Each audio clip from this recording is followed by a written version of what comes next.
eu sou a professora Graça, vou lecionar a disciplina de produção de texto para os alunos do 4º ano do Colégio Emaús. Olá, 4º ano, como vocês estão? Tudo bem? Estudando muito? Tem assistido todas as videoaulas, feito as atividades propostas? Então, vocês estão preparados para fazer a avaliação, não é verdade? Hoje, nós vamos fazer uma atividade aqui de revisão de alguns dos conteúdos que nós vimos, né? Aqueles aos quais eu achei mais relevantes. Então, nós vamos iniciar fazendo uma revisão, tá bom? Observe a imagem aqui ao lado, gente. Nós trabalhamos muito isso aqui no livro de vocês, né? Tem essa proposta. Observe a charge. Ao relacionar o problema da seca à inclusão digital, gente, são aquelas pessoas que não têm acesso, que não sabem nada de computador, nada de informática. Nunca pegaram, nunca viram um computador, nem possuem, nem sabem o que é isso. Vocês vão falar assim, nossa, existe muita gente assim ainda, infelizmente, né? Por isso que chama inclusão digital. Existem também vários programas do governo que fazem, né? Vários projetos que fazem a inclusão dessas pessoas em alguns lugares do nosso país. Ao relacionar o problema da seca à inclusão digital, essa charge faz uma crítica. Nós percebemos, estudamos, vimos que todas as charges, né, elas criticam alguma situação. As pessoas da seca, né, provavelmente no nordeste do nosso país, olha aqui, a terra seca, onde há a predominância dessa vegetação e onde as chuvas são escassas. Então, qual crítica que ela faz? A dificuldade na distribuição de computadores nas áreas rurais. Ela critica a capacidade das tecnologias para as pessoas de baixa renda, a ausência de programas para incluir pessoas no mundo digital ou escolhas das prioridades para que a população realmente necessita antes do acesso à internet. Uma dessas alternativas aqui vocês vão marcar. Outra coisa que eu esqueci de falar. Essas atividades são para vocês fazerem no caderno de produção de texto. Não é necessário copiar a pergunta, porém, vocês têm que escrever atividade de revisão e colocar a resposta completa para ficar mais organizado para vocês estudarem, combinado? Porque se colocar só a resposta lá sem escrito revisão, sem a resposta ser completa, fica muito abstrato. E quando for atividade assim de marcar, vocês copiam a opção que vocês julgarem estar correta, tá bom? Coloquem a letra e copiem a opção. E eu vou fazer uma próxima videoaula fazendo a correção, tá bom? Aqui, mais algumas charges, né? Observe as charges abaixo e escreva o que elas estão criticando. Observem bem, olha, está sentado no caixote, aqui são tijolos, um rádio. Aí ele está vestido com a camisa do Brasil, está perguntando, vai ter Copa? Vai ter Copa, está todo admirado. E esse aqui está perguntando, e a comida? Então, o que está criticando aqui? E essa outra aqui, olha, que escola você queria para campeã em 2013? Aqui está se referindo a escolas de carnaval, tá, gente? Aí o menininho falou, escola pública, pai. Aqui eles estão falando de uma outra escola e aqui ele está falando de uma outra escola. Aí vocês vão escrever aí qual é a crítica que está acontecendo. Olha aqui as características desse gênero textual. A charge está entre os gêneros opinativos da esfera jornalística. É eminente, interpretativa e crítica. Tem por objetivo fazer uma crítica social ou política de fatos do cotidiano e costuma apresentar como tema uma ideia, uma pessoa, uma situação. Compõe-se predominantemente de linguagem não verbal. O que é isso, professora? Imagens. Às vezes a imagem fala mais do que a palavra. E às vezes a linguagem verbal. Às vezes ela tem a imagem e o texto. Às vezes ela só tem a imagem e dá para a gente ler a imagem e compreender. Utiliza-se do humor na abordagem dos temas. Então, a característica dela também é utilizar de humor. Tem vida efêmera, pois sua interpretação está vinculada à situação do contexto histórico social. Quer dizer, ela critica alguma situação, na maioria das vezes, política, social, econômica, né, do nosso país ou de alguma situação mundial. Agora observe esse texto, esse outro texto, porque é um texto também. O lixo é seu. Faça a coleta seletiva, condição para um mundo melhor. Que tipo de gênero textual é esse representado nessa imagem aqui? Nós também vimos. E quais são as características desse gênero textual? Vocês têm liberdade de voltar às nossas videoaulas, pausarem. Vocês têm como recurso também o livro de vocês de produção de texto, que é um livro muito rico, muito completo, que aborda todos esses temas que nós estamos vendo por aqui. Vamos ler o texto abaixo, depois a gente vai fazer o que se pede. O que significa fake news? A internet possibilita que as notícias se espalhem em uma velocidade cada vez mais rápida. Há 20, 30 anos atrás, como a gente ia imaginar, gente, que uma coisa que acontece agora, do outro lado do mundo fica sabendo em questão de minutos, segundos. E as redes sociais aceleram ainda mais esse processo. Entretanto, o espaço também é propício para que as notícias falsas também sejam facilmente divulgadas. Além disso, outro fator importante é que as pessoas perderam o costume de verificar as fontes de um dado. De onde tirou essa notícia, essa reportagem, esse fato que está sendo publicado? Que algo é publicado. Automaticamente, há centenas de compartilhamentos sem nem chegar de onde partiu aquela notícia. Às vezes até um vírus que põe no celular da gente, no computador, né? Como as fake news são criadas? Existem diferentes formas de criar fake news.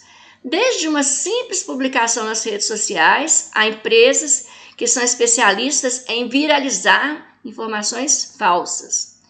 Os objetivos também variam e podem ter intuito de atrair visualizações para as páginas das mídias sociais ou até mesmo disseminar ódio contra as pessoas, instituições, governo e qualquer outra comunidade em geral. As empresas especialistas estão presentes no chamado Deep Web, uma parte mais restrita e oculta ao grande público, pois não aparece nos motores de busca. Quer dizer, eles fazem a notícia e não tem como descobrir quem que publicou aquilo. De modo geral, é criada uma página na internet e um robô responsável por espalhar link da fake news em diferentes redes de forma bastante maçante. A informação pode chegar a ser replicada até mesmo a cada 2 segundos pelos robôs. É dessa forma que os boatos ganham proporções inimagináveis, quer dizer, alcançam milhões e bilhões de pessoas ao mesmo tempo. Aí aqui está uma interpretação desse texto sobre fake news, né? Qual é o tema abordado no texto? Segundo o texto, o que é fake news e como ela chega até as pessoas? Como elas são criadas? De que forma esses boatos ganham grandes proporções? Como devemos nos comportar se percebermos que alguma informação nas redes sociais é fake news? Quando a gente desconfia, como é que a gente deve se comportar? Aí uma resposta pessoal, tá bom? Olha aqui. Quem lembra desse livro aí? Todo mundo, né? Vocês leram mais de 15 fábulas, não foi?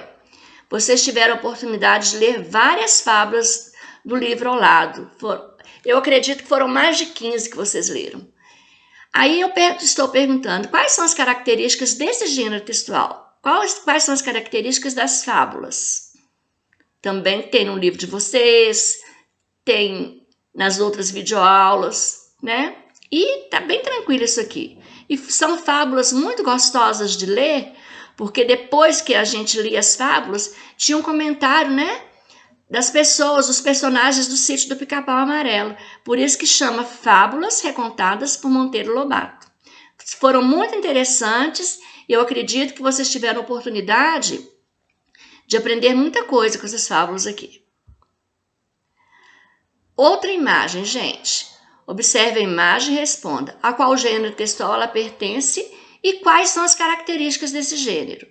A sua escola precisa ajudar o Brasil na luta contra a dengue. Cole este pôster em um lugar onde todos possam ver e aproveite para falar com todo mundo sobre o combate à doença. Se cada um ajudar, não vai ficar um mosquito para contar a história. Tem a fonte aqui também, né, da publicação desse tipo de texto aqui. Outro texto. Alguns desses textos nós já vimos, tá, gente? Por isso que é uma revisão. Judoca de Goiás conquista bronze em Brasileiro Sub-23 no Rio. A judoca de Goiás, Fernanda Araújo, que está na foto aí, conquistou medalha de bronze no Campeonato Brasileiro Judô Sub-23. No Rio, sábado, foi a única medalha conquistada pela delegação de Goiânia na competição que contou com 13 atletas. Fernanda, que representa a organização Atitude Social de Inhumas e mora nos Estados Unidos, competiu na categoria até 63 quilos. No ano passado, Fernanda já tinha sido terceira colocada na Nacional Sub-23 e Sênior. Então, é um texto que está falando de uma judoca brasileira que mora nos Estados Unidos e os campeonatos que ela participou e ganhou, né? Para que esses textos servem? Tem as opções aqui. Vocês vão copiar apenas a opção correta no caderno de vocês. Instruir os atletas, fazer propaganda de TV, vender um produto ou dar uma notícia jornalística. A judoca de Goiás, Fernanda Araújo, conquistou medalha de bronze no Campeonato Brasileiro. Em que cidade? Em Inhumas, Estados Unidos, Goiânia ou Rio de Janeiro? Só olhar aqui, tá bem fácil. O que significa a expressão sublinhada contida no texto? Campeonato Brasileiro de Judô Sub-23, que podem participar atletas até 22 anos, podem participar atletas até 63, até 30 ou até 23. Quais as características desse gênero textual aqui? No livro de vocês têm a liberdade, né, de voltar às outras videoaulas também que foram ministradas por aqui para fazer a resposta certinha, combinado? Agora vamos ver essa outra imagem aqui, olha. Todo mundo assistiu esse filme, não foi? E vocês todos fizeram atividades relacionadas a ele. O que eu quero de vocês? Eu quero que vocês escrevam um parágrafo falando dessa menina, o nome dela, que eu não coloquei aqui porque vocês já sabem, e falando algumas características dela, como que ela era, né? Essa personagem aqui. Foi um filme muito bom, que vocês fizeram uma atividade excelente sobre ele, e muito bonita, muito caprichada, já tive a oportunidade de ver, tá bom? Então, vocês vão escrever um parágrafo apenas, não precisa ser mais que isso. Mas um parágrafo de pelo menos 4 linhas, né, gente? Vocês têm capacidade, vocês têm competência para fazer textos excelentes. Então, escrevam aí um parágrafo falando das características dessa personagem, combinado? Gente, nossa videoaula hoje foi uma videoaula de revisão. E eu vou voltar na próxima videoaula fazendo a correção, tá certo? Não deixem de fazer, façam no caderno igual eu pedi para vocês. Professor, eu quero copiar a pergunta, fique à vontade, mas não é necessário, tá bom? Eu já estou deixando aqui, ó, que eu desejo que vocês façam uma boa prova, uma excelente prova, registrando tudo aquilo que vocês compreenderam, tá bom? Deus te abençoe, Deus abençoe a sua família. Até a nossa próxima videoaula, quando eu volto fazendo a correção. E lembre-se, juntos no caminho certo.